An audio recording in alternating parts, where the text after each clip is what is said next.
SSC CGL एक राष्ट्रीय स्तर की परीक्षा है जिसे कर्मचारी चयन आयोग द्वारा आयोजित किया जाता है। यह सरकारी मंत्रालयों, विभागों और संगठनों में ग्रुप बी और ग्रुप सी पदों के लिए भर्ती करता है। यह सरकारी क्षेत्रों में नौकरी की सुरक्षा, आकर्षक लाभ और उच्च वेतन प्रदान करता है। एसएससी सीजीएल 2024 में 3 प्रमुख चरण हैं। चरण 1 में कंप्यूटर आधारित परीक्षा शामिल है, जो सभी उम्मीदवारों के लिए अनिवार्य है। चरण 2 में पोस्ट विशिष्ट परीक्षाएं होती हैं और अंतिम चरण में कुछ पदों के लिए कौशल परीक्षण शामिल है।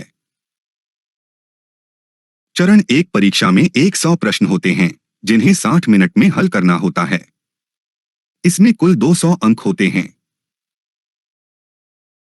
चरण 2 में 3 प्रमुख पेपर होते हैं। पेपर आई सभी पदों के लिए अनिवार्य है। पेपर 2 जूनियर स्टैटिस्टिकल ऑफिसर के लिए और पेपर 3 सहायक लेखा अधिकारी सहायक ऑडिट अधिकारी के लिए होता है। चरण 1 के लिए परीक्षा पैटर्न में 4 प्रमुख अनुभाग होते हैं: सामान्य बुद्धिमत्ता और तर्कशक्ति, सामान्य जागरूकता, मात्रात्मक योग्यता और अंग्रेजी समझ।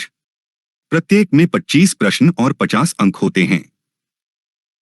चरण 2 के लिए परीक्षा पैटर्न में पेपर आई की अवधि 2 घंटे 30 मिनट है, जबकि पेपर 2 और पेपर 3 की अवधि 2 घंटे होती है।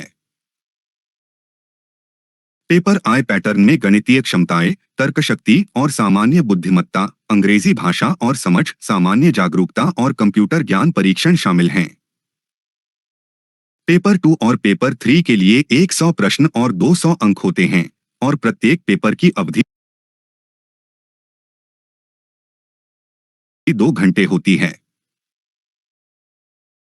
एसएससी सीजीएल 2024 के पाठ्यक्रम में 4 प्रमुख क्षेत्र शामिल हैं: सामान्य बुद्धिमत्ता और तर्कशक्ति, सामान्य जागरूकता, मात्रात्मक योग्यता और अंग्रेजी समझ। सामान्य बुद्धिमत्ता और तर्कशक्ति में विभिन्न प्रकार की श्रृंखलाएं, समानताएं और भिन्नताएं, समस्या समाधान और निर्णय लेने की क्षमता शामिल होती है। सामान्य जागरूकता में इतिहास, भूगोल, राजनीति, अर्थशास्त्र और विज्ञान शामिल होते हैं। मात्रात्मक योग्यता में संख्या प्रणाली, प्रतिशत, अनुपात और समानुपात, व्यास, लाभ और हानि और ज्यामिति शामिल होती है। अंग्रेजी पाठ्यक्रम में शब्दावली, व्याकरण, वाक्य संरचना और समझ शामिल होते हैं। सांख्यिकी के पेपर 2 में डेटा संग्रहण, केंद्रीय प्रवृत्तियों के माप और संभाव्यता सिद्धांत शामिल होते हैं।